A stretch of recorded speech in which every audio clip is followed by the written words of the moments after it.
ज्ञानवापी पर सीएम योगी आदित्यनाथ का बड़ा बयान। ज्ञानवापी की ही विश्वनाथ धाम है, इसे मस्जिद कहना दुर्भाग्यपूर्ण।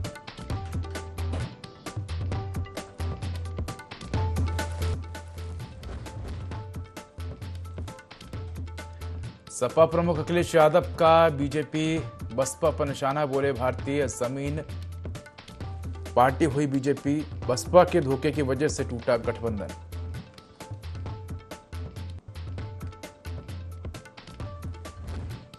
सीएम योगी की युवाओं को सौगात, राजस्व विभाग में होगी बंपर भर्तियां, लेखपाल, राजस्व निरीक्षक और नायब तहसीलदार के खाली पद भरे जाएंगे।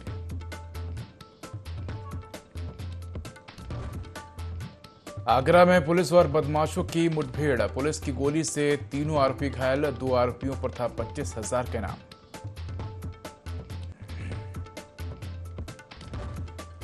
कासगंज में भी भेड़िए का आतंक, बिलहरा गांव में घुसा भेड़िया, सोशल मीडिया पर वीडियो वायरल, ग्रामीणों में दहशत।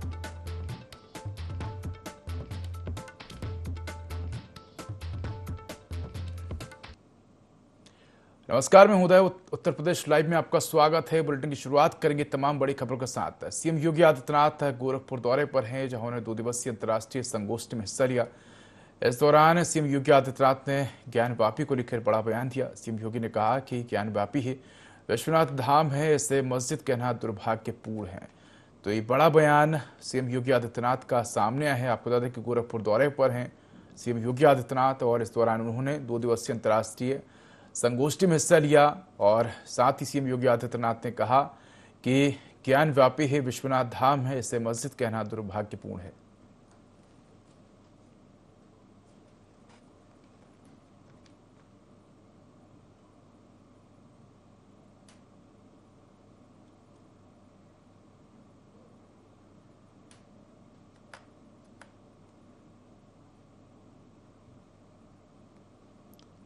तो सीएम योगी आदित्यनाथ गोरखपुर दौरे पर हैं, जहां उन्होंने 2 दिवसीय अंतर्राष्ट्रीय संगोष्ठी में हिस्सा लिया।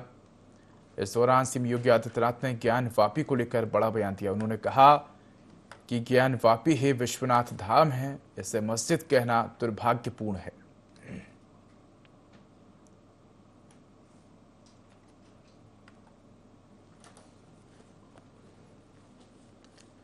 तो अंतर्राष्ट्रीय संगोष्ठी में सीएम योगी आदित्यनाथ ने शिरकत की, और इस दौरान उन्होंने ज्ञानवापी को लेकर बड़ा बयान दिया।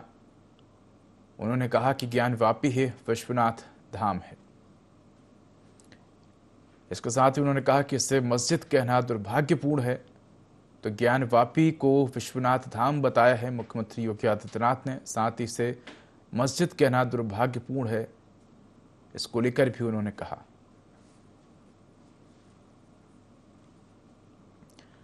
तो ज्ञानवापी पर सीएम योगी आदित्यनाथ की तरफ से बयान सामने आया। उन्होंने कहा कि ज्ञानवापी ही विश्वनाथ धाम है, इसे मस्जिद कहना दुर्भाग्यपूर्ण है।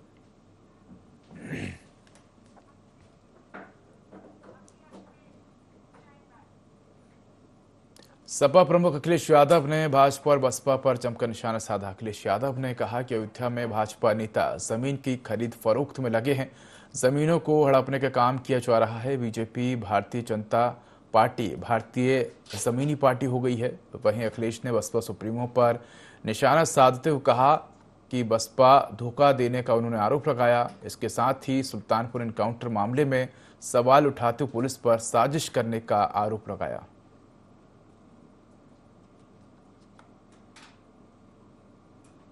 जैसी पावन धरती पर अगर इस तरह का जमीनों को लेकर के भ्रष्टाचार हो रहा है, तो आप कल्पना करो और जिलों में क्या हो रहा होगा।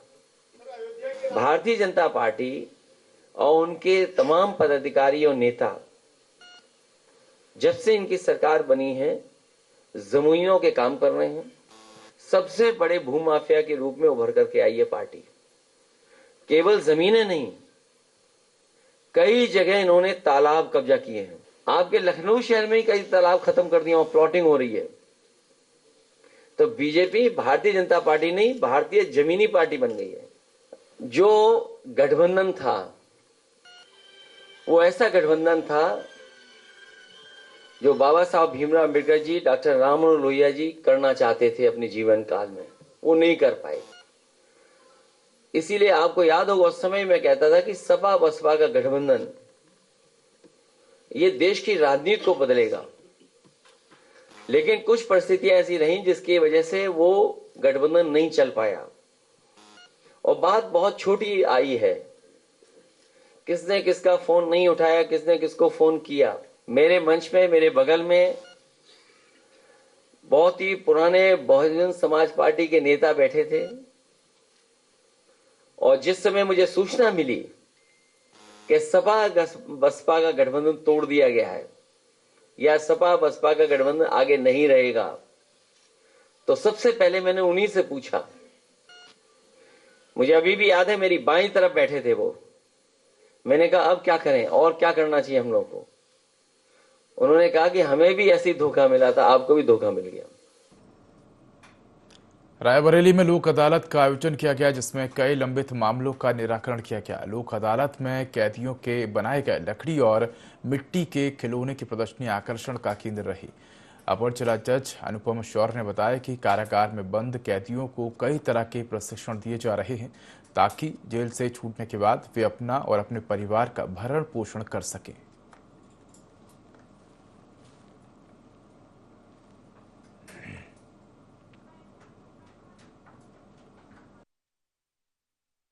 लोक अदालत का आयोजन 14 सितंबर आज 2024 को किया जा रहा है जनपद न्यायालय परिसर में, और बाकी कई जगह भी लोक अदालतों का आयोजन किया जा रहा है, जैसे कि हमारी कार्यपालिका में भी हो रहा है और काफ़ी ज़्यादा संख्या में केसेस डिसाइड होने की संभावना है। लोक अदालत का आयोजन इसलिए किया जा रहा है जिससे कि ज़्यादा से ज़्यादा लोगों को आज अपने मुकदमों में लाभ मिल सके, रिलीफ मिल सके। आज लोग डायरेक्टली यानी सीधे सीधे जज लोगों से मुलाकात कर सकते हैं, उनसे अपनी बात कह सकते हैं। जो कभी नहीं कह पाए वो भी आज कह सकते हैं अपने मुकदमे को निस्तारण करने के लिए। आज जज लोग डायरेक्टली जनता की बात सुनते हैं और उनके मुकदमों का निस्तारण करने का प्रयास करते हैं। सीएम योगी आदित्यनाथ गोरखपुर दौरे पर रहे जहां उन्होंने अंतर्राष्ट्रीय संगोष्ठी में हिस्सा लिया।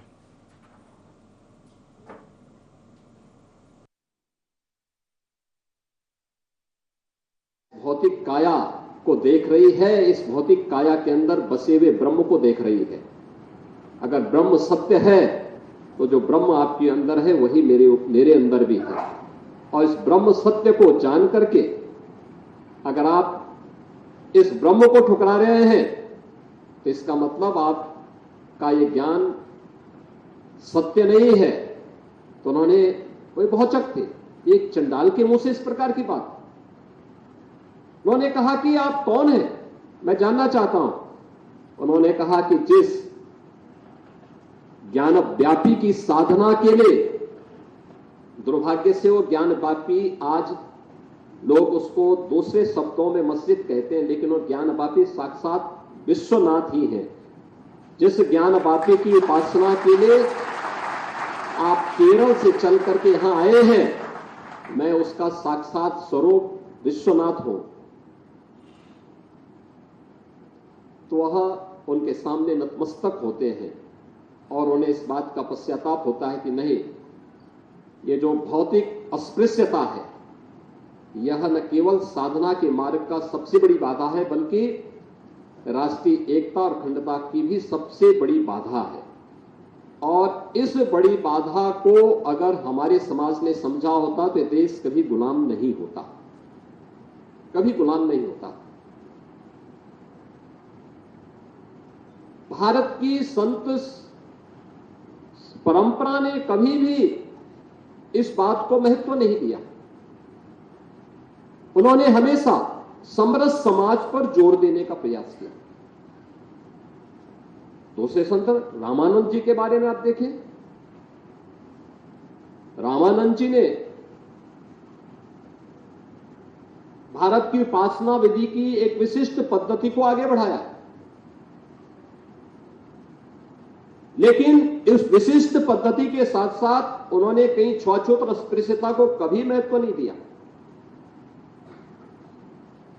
कभी भी उसको महत्व नहीं दिया।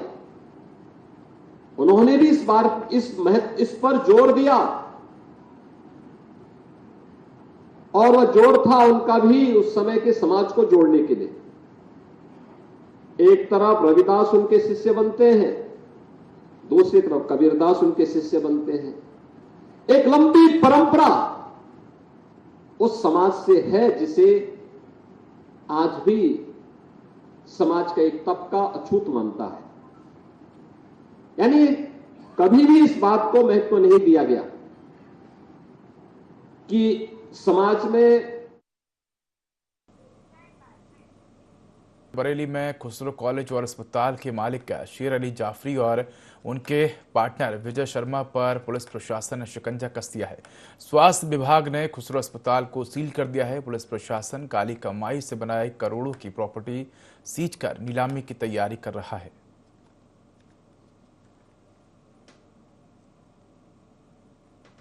जो नोडल अधिकारी हैं वो गए थे तो खुसरो में कुछ कमियां पाई गई, इस वजह से उनको सील किया गया है और अगर कागज सही पाए गए तो उसके बाद नियमानुसार कार्रवाई की गई। जनपद बरेली में एक नर्सिंग मेडिकल कॉलेज और डी फार्मा के कॉलेज खुसरो नाम से जो कॉलेज है उसका प्रकरण चल रहा है, जिसमें अभी तक 4 मुकदमे किए जा चुके हैं और इसी प्रकरण में एक मुख्य अभियुक्त है जिसका नाम डॉक्टर विजय शर्मा है। 25,000 का इनाम किया गया है। राहुल गांधी के अमेरिका में दिए बयान को लेकर सिख समाज आक्रोशित है। कानपुर में सिख वेलफेयर सोसाइटी ने राहुल गांधी के खिलाफ प्रदर्शन किया। इस दौरान प्रदर्शनकारियों ने राहुल गांधी से अपने झूठ को लेकर माफी मांगने की मांग की। राहुल गांधी को कानपुर में नहीं घुसने दिया जाएगा, इस बात का भी बयान दिया।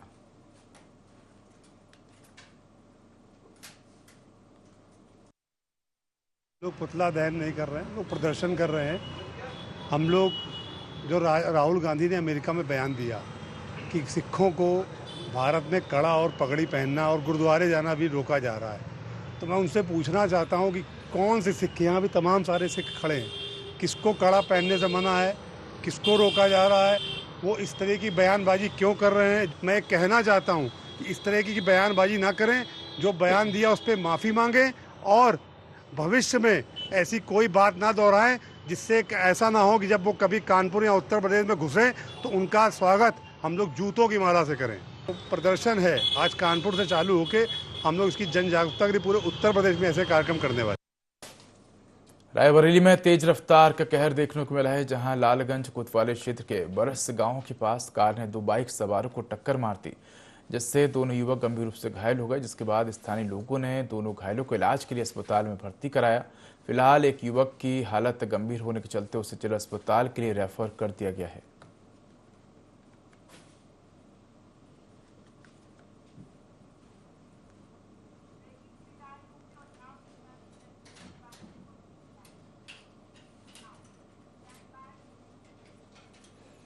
बड़ी खबर उन्नाव से है, जहां चेन स्नैचिंग करने वाले युवक की पिटाई, महिला के गले से चेन खींचकर भाग रहा था बदमाश। मारपीट का वीडियो सोशल मीडिया पर वायरल हो रहा है।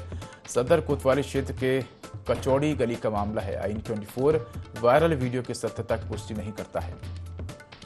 तो ये बड़ी खबर आपको बता रहे हैं उन्नाव से, जहां चेन स्नैचिंग करने वाले युवक की पिटाई की गई है। महिला के गले से चेन खींचकर बदमाश भाग रहा था। तो मारपीट का वीडियो सोशल मीडिया पर वायरल हो रहा है। सदर कोतवाली क्षेत्र की कचौड़ी गली का मामला है।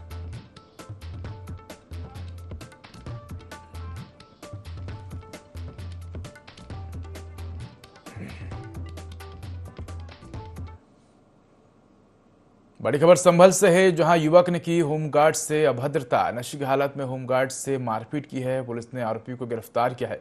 सोशल मीडिया पर वीडियो वायरल हो रहा है। रजपुरा थाने के गांव मूलनपुर का मामला है। तो IN24 वायरल वीडियो की सत्यता की पुष्टि नहीं करता है।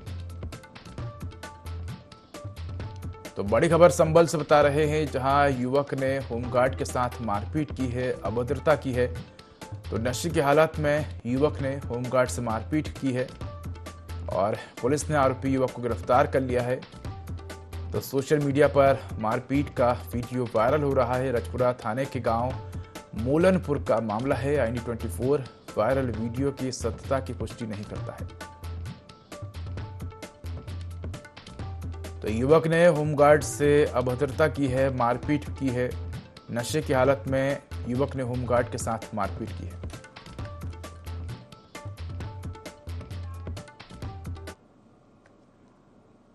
खबर लखीमपुर खीरी से है, जहां IN24 न्यूज की खबर का असर हुआ है। साधन सहकारी समिति फूल बेहड़ का चुनाव निरस्त हुआ है। बता दें कि गन्ना समिति के चुनाव में अधिकारी के हाथ से श्रीनगर विधायक मंजू त्यागी ने पर्चा छीना था, जिसका वीडियो वायरल हुआ था।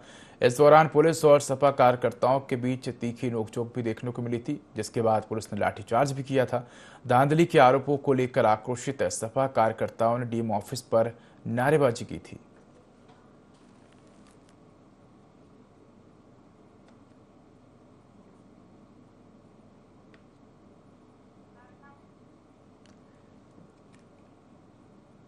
तो आपको बता दें कि साधन सहकारी समिति का चुनाव निरस्त हो गया। अधिकारी से विधायक मंजू त्यागी ने पर्चा छीन लिया था, जिसके बाद सपा कार्यकर्ताओं ने जमकर हंगामा किया था। इस दौरान पुलिस ने सपा कार्यकर्ताओं पर लाठीचार्ज भी किया था।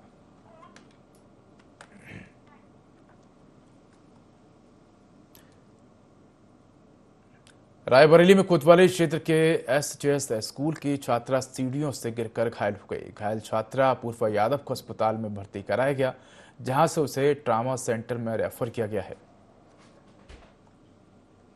तो सीढ़ियों से गिरकर एक छात्रा घायल हो गई और घायल छात्रा को अस्पताल में भर्ती कराया गया है।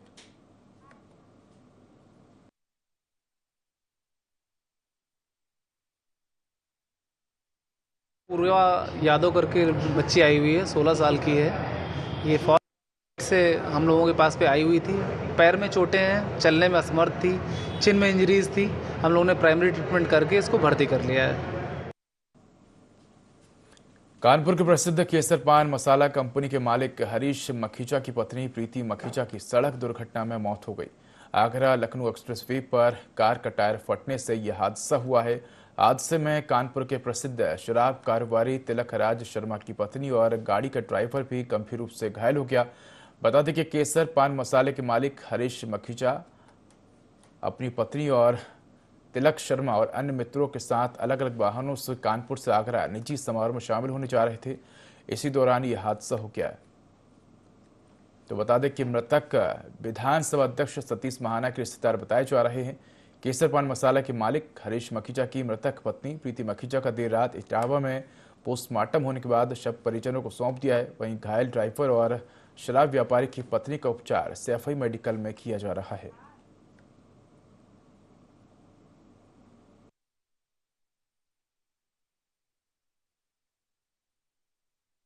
दो तीन गाड़ियाँ थी, थोड़ी ये अपना जो फूड कोर्ट है हवेलिया पे, वहाँ इन लोगों ने कॉफ़ी वगैरह पी, उसके बाद में चल दिए 79 किलोमीटर पे।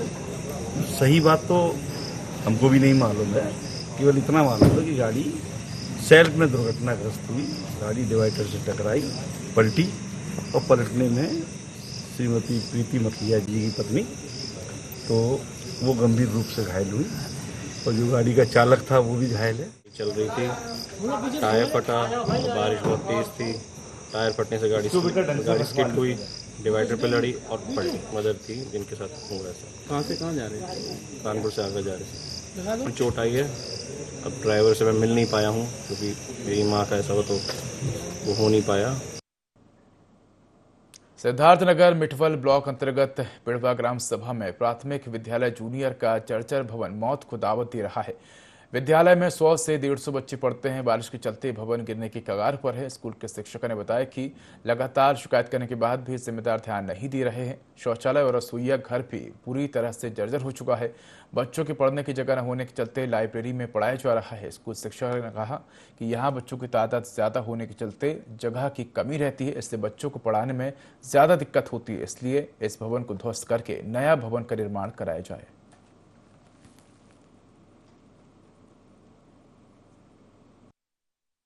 ग्राम सभा में खड़ा हूँ, जहाँ पे प्राथमिक विद्यालय है वो जर्जर हालत में है। और यहाँ के जो बच्चे पढ़ रहे हैं, कम से कम 150-200 बच्चे पढ़ रहे हैं। उनको इस तरह जो भवन बनाया जाता है उसमें बच्चों को पढ़ाया जा रहा है। आज हम आपको दिखाना ही चाहते हैं कि इस भवन में कितना टूटा फूटा है और कैसा है। इस भवन में अगर बच्चे पढ़ते हैं तो कभी भी कोई हादसा हो सकता है। आइए हम अंदर आपको दिखा रहे हैं कि किस तरह से ये भवन बना हुआ है और कितना जर्जर हो चुका है। आप खुद देख सकते हैं, ये जो पिलर है, पिलर में देखिए सब पूरा एकदम जंग लग चुका है और टूटने का कगार पे है। कभी भी ये भवन गिर सकता है। जमीन के नीचे से एकदम प्लास्टर छोड़ चुका है और कम से कम बच्चे को पढ़ने के लिए जो जगह होना चाहिए वो जगह नहीं है।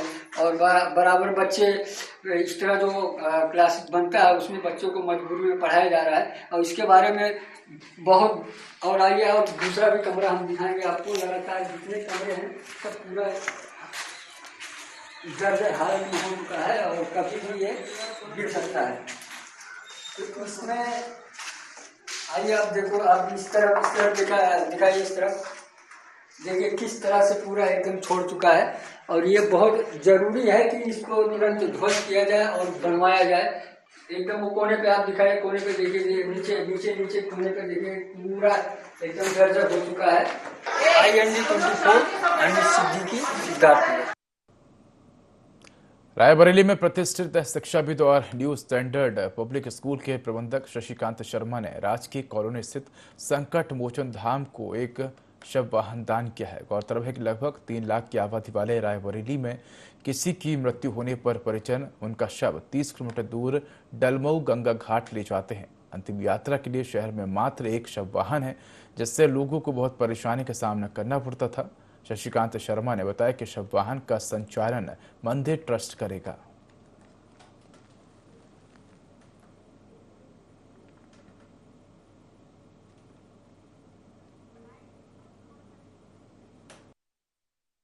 शिक्षा के माध्यम से हम लोग समाज के सभी वर्गों को शिक्षित करने के उद्देश्य से काम कर रहे थे। हमने देखा कि हमारे कई जानने वालों के यहाँ जब इस तरह की दुख की घड़ी आई, कोई कैजुअल्टी हुई, तो वाहन की कमी नज़र आई। अब ये वाहन हमने दिया है, लेकिन अब इसमें जो डीजल का खर्चा आएगा, ड्राइवर क्लीनर, 1 दिन 2 दिन तो ये निःशुल्क सेवा की जा सकती है, लेकिन मुझे लगता है कि एक मिनिमम अमाउंट कुछ ये ट्रस्ट जो है संकट मोचन धाम निर्धारित करेगा और उसको पे करने के बाद किया जाएगा। लेकिन मैं अनुरोध करूंगा इस ट्रस्ट से, संकट मोचन धाम से, कि जो आर्थिक रूप से बहुत गरीब लोग हैं उनके लिए हम कुछ निःशुल्क सेवा जरूर देना चाहें। तो फिलहाल इस बुलेटिन में इतना ही। खबरों का अपडेट के लिए देखते रहिए IND-24। नमस्कार।